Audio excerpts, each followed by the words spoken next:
जय श्री कृष्णा साथियों, मैं संजीव वशिष्ठ एक बार फिर से आपका स्वागत करता हूं अपने चैनल पर, जहां आप सुन रहे हैं श्री भगवत गीता की शानदार श्रृंखला। आज हम जानेंगे कि श्री भगवत गीता के 7वें अध्याय से क्या सीखा जा सकता है, और वो भी बहुत ही सरल व आसान से शब्दों में। साथियों, यदि आपका मन भक्ति में लगने लगे तो इसका मतलब यह नहीं है कि आपने भगवान को चुना है, इसका मतलब यह है कि भगवान ने आपको चुना है। श्री भगवत गीता के 6ठे अध्याय में हमने जाना कि एक योगी क्या होता है और योगी कैसे बना जाता है। श्री भगवत गीता के 7वें अध्याय में हम जानेंगे कि ईश्वर किस तरह से संसार को चलाते हैं, ईश्वर को कौन से भक्त ज्यादा अच्छे लगते हैं, इंसान भगवान को क्यों नहीं जान पाता है और तथा भगवान को कैसे प्राप्त किया जाता है। तो चलिए साथियों, मैं संजीव वशिष्ठ आपको लेकर चलता हूँ श्री भगवत गीता के 7वें अध्याय की शिक्षाओं की इस अलौकिक यात्रा पर। श्री भगवत गीता अध्याय 7, ज्ञान विज्ञान योग। श्री भगवान बोले, हे पार्थ सुन, तू आसक्त मन से मेरे आश्रित होकर योग का अभ्यास करते हुए मेरे समस्त रूप को निसंदेह जान जाएगा। अब मैं तुम्हें उस ज्ञान को उसकी व्यवहारिकता सहित विस्तार पूर्वक बताऊंगा, जिसको जानकर इस जगत में फिर और कुछ भी जानने योग्य शेष नहीं रहेगा। हजारों मनुष्य में से कोई एक मनुष्य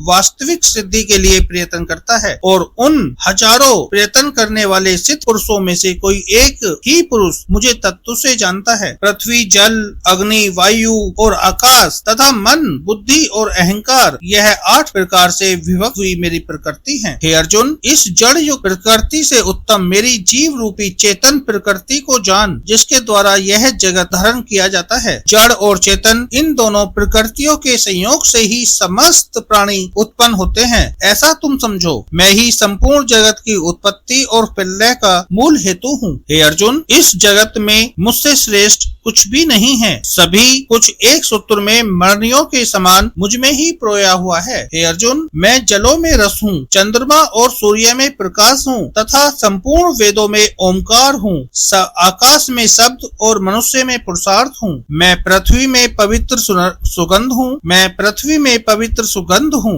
अग्नि में तेज हूँ, सभी प्राणियों में प्राण हूँ और तपस्वियों में तप हूँ। हे अर्जुन, मुझे ही समस्त प्राणियों का सनातन बीज जान। मैं ही बुद्धिमानों की बुद्धि और तेजस्वियों का तेज हूँ। मैं बलवानों का बल तथा राग से रहित पराक्रम हूँ। मैं सभी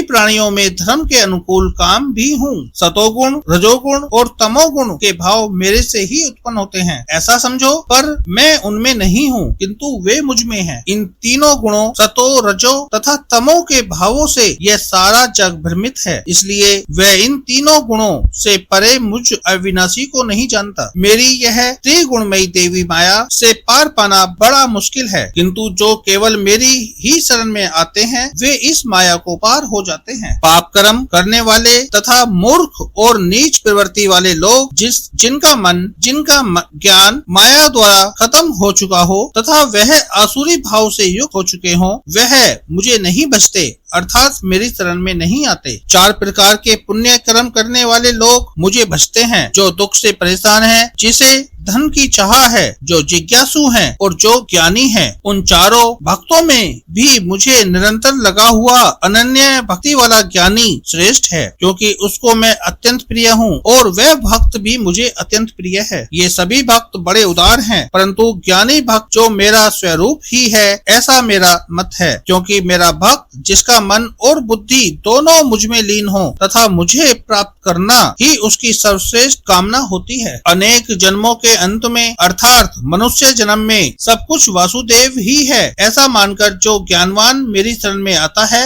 वह महात्मा अत्यंत दुर्लभ है। भौतिक इच्छाओं की कामना से जिसका ज्ञान खत्म हो चुका हो, ऐसे पुरुष अपने स्वभाव से प्रेरित होकर अन्य देवताओं के शरणागत होकर नियम का पालन करते हुए उन्हें भजते हैं। सकाम भक्त श्रद्धा पूर्वक जिस देवता का पूजन करना चाहता है, उस देवता के प्रति मैं उसकी श्रद्धा को स्थिर कर देता हूँ। वह भक्त श्रद्धा से युक्त होकर उस देवता की पूजा करता है तथा मेरे द्वारा ही विधान किए हुए अपनी इच्छित कामनाओं को निसंदेह प्राप्त करता है। अतः उन अल्प बुद्धि वाले मनुष्य को सीमित फल ही मिलता है। देवताओं का पूजन करने वाले देवताओं को प्राप्त होते हैं, किंतु मेरे भक्त मुझे ही प्राप्त होते हैं। बुद्धिहीन मनुष्य मनुष्य मेरे सर्वोत्तम अविनाशी परम भाव को न जानते हुए अव्यक्त रूप से मुझ परमात्मा को मनुष्य की तरह ही शरीर धारण करने वाला मानते हैं। मैं अपनी योग माया से आवर्त सबके सामने प्रत्यक्ष रूप से प्रकट नहीं होता हूँ। यह मूर्ख और अज्ञानी मनुष्य मुझ अजन्मा अविनाशी को नहीं जान सकता। हे अर्जुन, जो प्राणी भूतकाल में हो चुके हैं, जो वर्तमान में हैं और जो भविष्य में होंगे, उन सब प्राणियों को तो मैं जानता हूँ, परंतु मुझे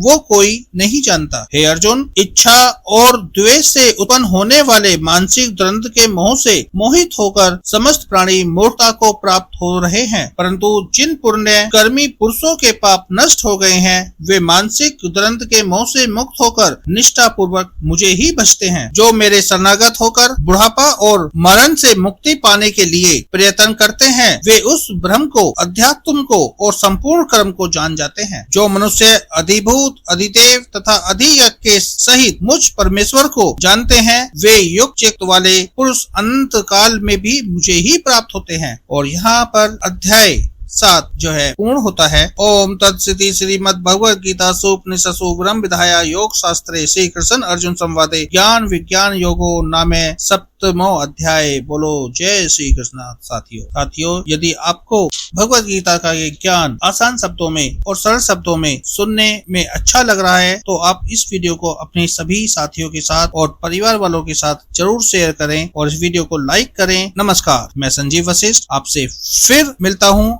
भगवद गीता के 8वें अध्याय में। तब तक के लिए नमस्कार।